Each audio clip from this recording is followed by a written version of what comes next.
Okay, we'll go ahead and get started here. This is a video that we're calling the new ham bootstrap. And hopefully it'll answer the question, if you're a new ham, how do I get on the air from here now that I've got my license? So hopefully this will help you out a little bit. So this is, we refer to it as a technician license bootstrap. And so what that means is that this will help the new licensee pull themselves up by their bootstraps if necessary to get on the air. So, as I mentioned, it is intended for the technician amateur radio licensee that just got their license, or maybe have had it for a while and hadn't gotten on the air yet. But the primary purpose of this is to get them operating on 2 meters and 77 centimeters FM for simplex and repeater modes in the Treasure Lake area. Now this video is going to have specific frequencies for our nearby repeaters, and if you're not in our area, you could still go through the same process. You'll just have to look up the repeaters that you want to work in your area, and we'll show you how to find that information if you're not too sure how to get that. So the content's not intended to be exhaustive, but give you basic information required to get you started. And we've got some links for sources of further study if you want to take advantage of that and grow in particular areas. So that's one of the neat things about ham radio. You can do just about anything you want. There's just all different kinds of things that you can do. So whatever trips your trigger, as they used to say when I was younger. In your YouTube, when you access this page, in the description, I'm going to copy these links into the description. And what these are recommended YouTube videos for you to take a look at. This is one on things to consider when buying your first radio.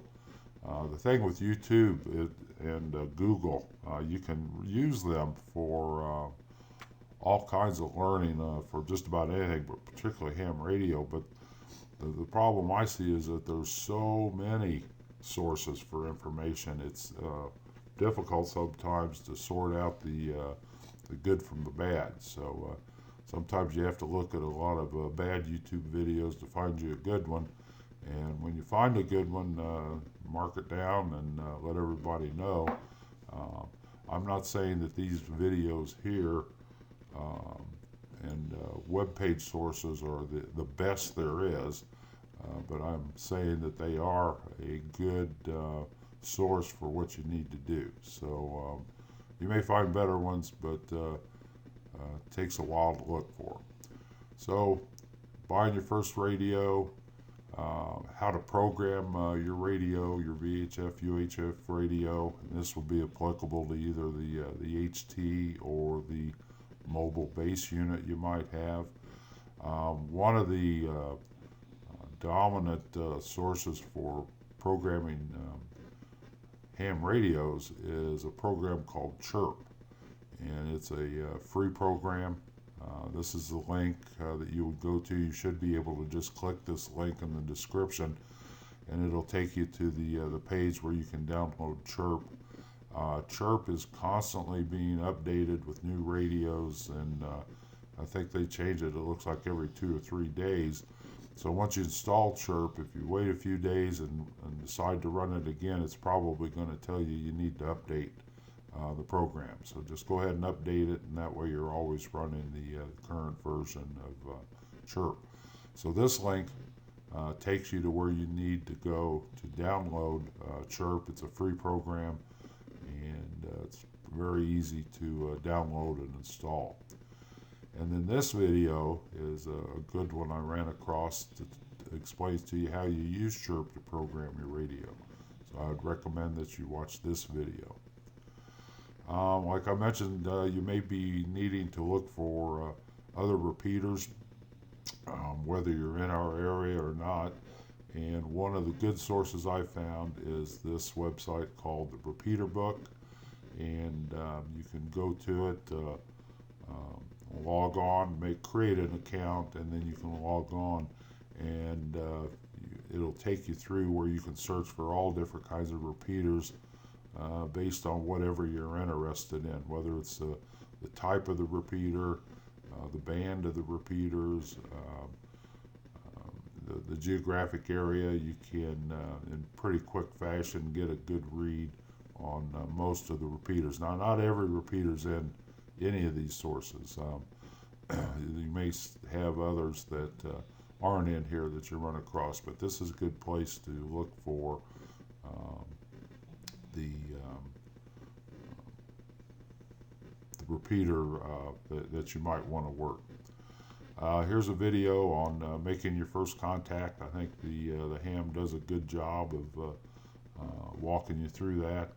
It's can be a little tense trying to make that first contact, but I think the fellow here does a good job of getting you through it. And then we're going to talk about logbooks a little later, and this is a website link that will take you to a site, eham.net, and this particular link will take you to reviews of different station logbook programs that are available.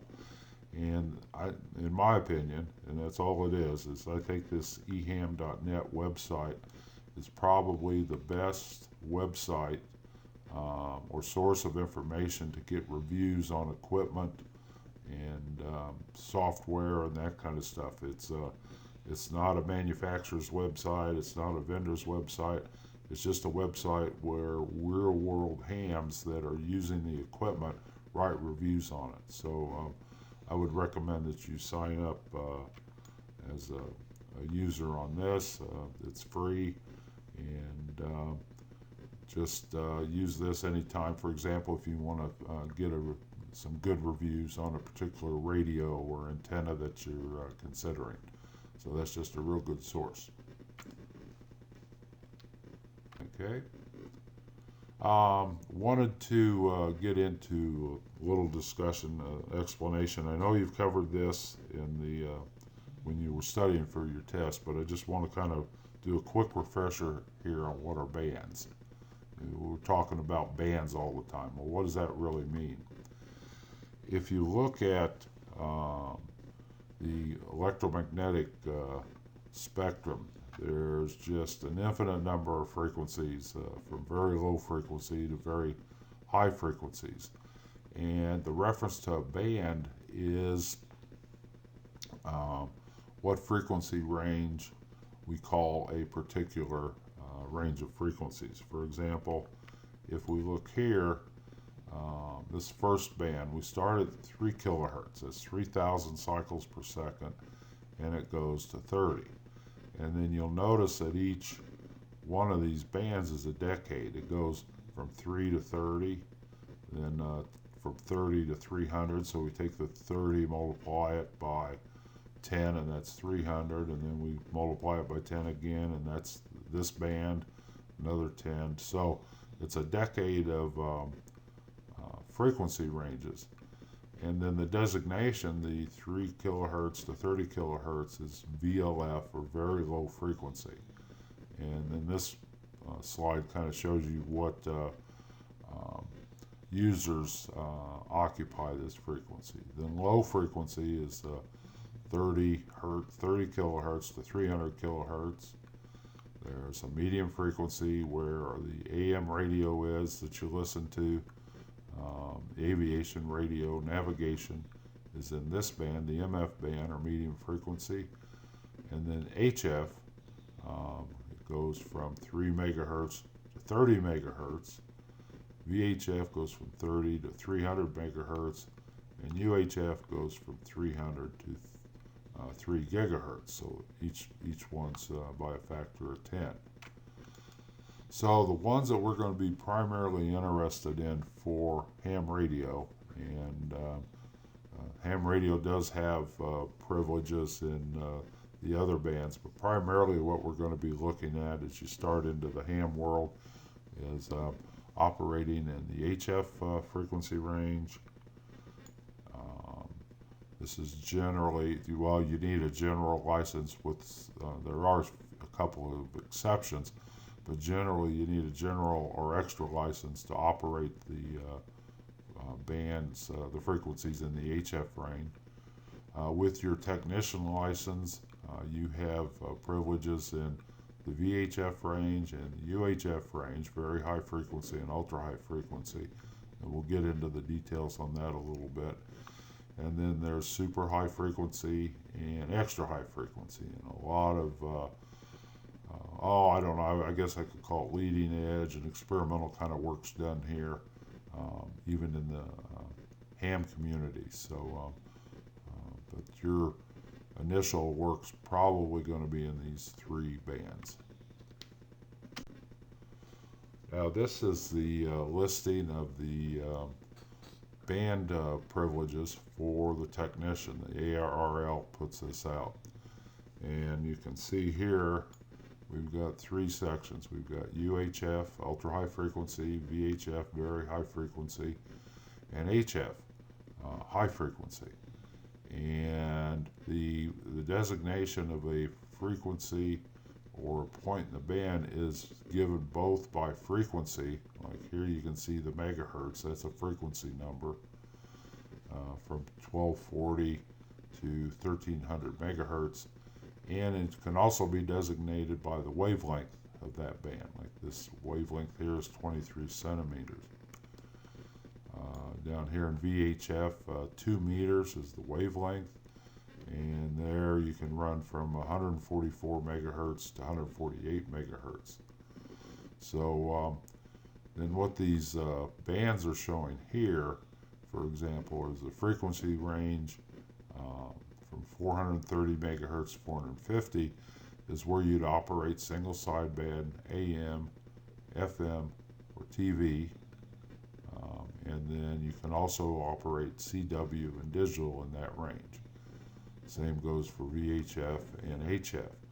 Now most of the HF band is off limits to the technician, but there is a portion of the 10 meter band, which is this section right here, that the technician has privileges, and that's a frequency range from 28 megahertz to 28.5 megahertz, and in that range, if you have access to the equipment, you can operate single sideband and CW in the 28.3 to 28.5 megahertz. So that means you can get on a single sideband radio and make contacts with a microphone. And then you can also use CW RTTY, which is radio teletype, or any of the data modes in the 28 to 28.3 megahertz. So the reason this is here is that the focus of the technician license is primarily the VHF and UHF, but this gives you a window of opportunity if you wanted to explore how some of these other things work, other than just FM handhelds. You can go to this section of the band with the right equipment and do the operations. And then this just kind of zooms in on those three bands a little bit. You can see, for example, on 2 meters, which is VHF, you got a section here for CW only, and then the rest of it is pretty well open to you. Same with UHF, and then here you get a little closer look at the HF privileges for a technician license. Talk about how you program your repeater, program your radio. All the radios that you buy can be programmed from the keypad. It's kind of cumbersome, and particularly if you're doing quite a few repeaters, it's prone to mistakes. So there are programs that you can get that you can put on your computer and connect your radio to the computer, where you can program your radio in a spreadsheet form. Now, some manufacturers have free software for your repeaters, or your repeaters, not repeaters, for your radios.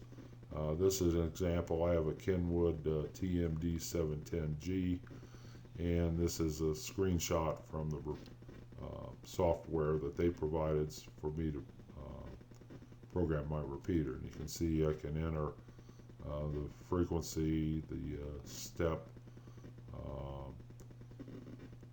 the memory name, and just everything you need to do. I can set up with this program. Then you can save the program and then upload it to the radio, and you're ready to go.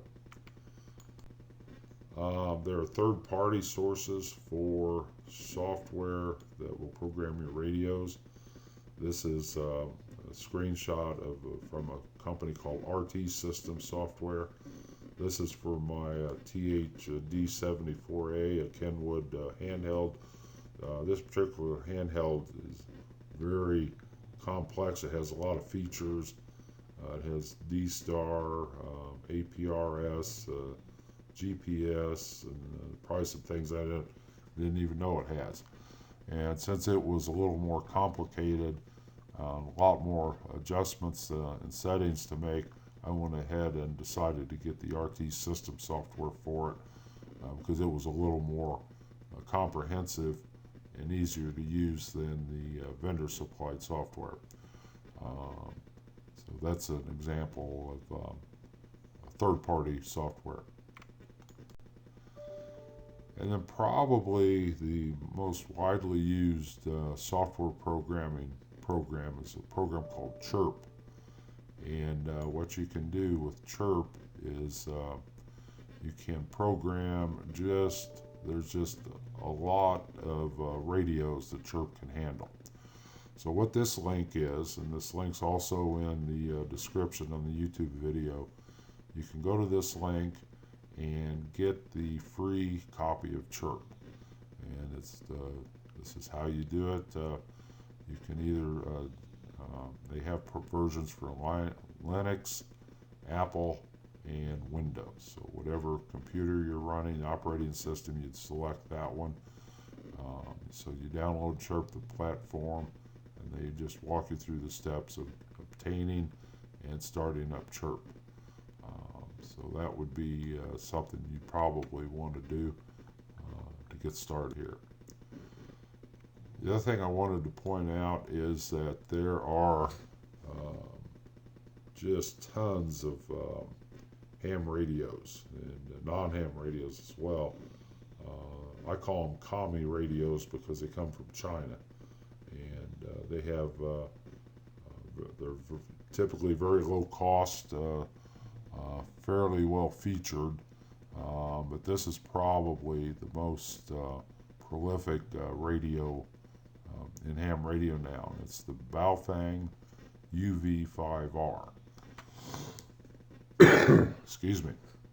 Now there are a lot of variants of this UV5R, a lot of different manufacturers that have very similar radios, but this is probably the most common and one of the cheaper ones. So you can get your radio, in this case, and you can probably find them cheaper than this for $30.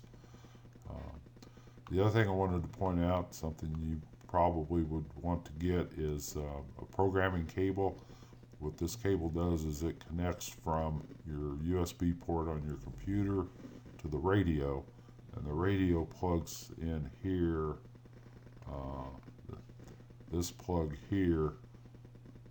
When you open this flap, it'll plug into the side of the radio, and that's how the radio and the computer communicate. Now you need to be careful, make sure you get, as they say here, a genuine USB program. There are a lot of counterfeit ones, a lot of knockoffs, but you want to make sure that the cable you get is appropriate for your radio. And the problem that you run into with the knockoffs is that there's actually a chipset in the USB connector here that needs to match up with your radio and your computer. So just a heads up there, be careful what you get. Third thing, just wanted to point out something you might want to consider is that the walkie-talkie, or not walkie, the the rubber ducky, that's what they're called. The rubber ducky antennas are poor for transmission. You might want to consider upgrading to a higher quality, more capable antenna. And there's just tons of those around too. You can kind of sort through it. So, you know, 20 bucks there.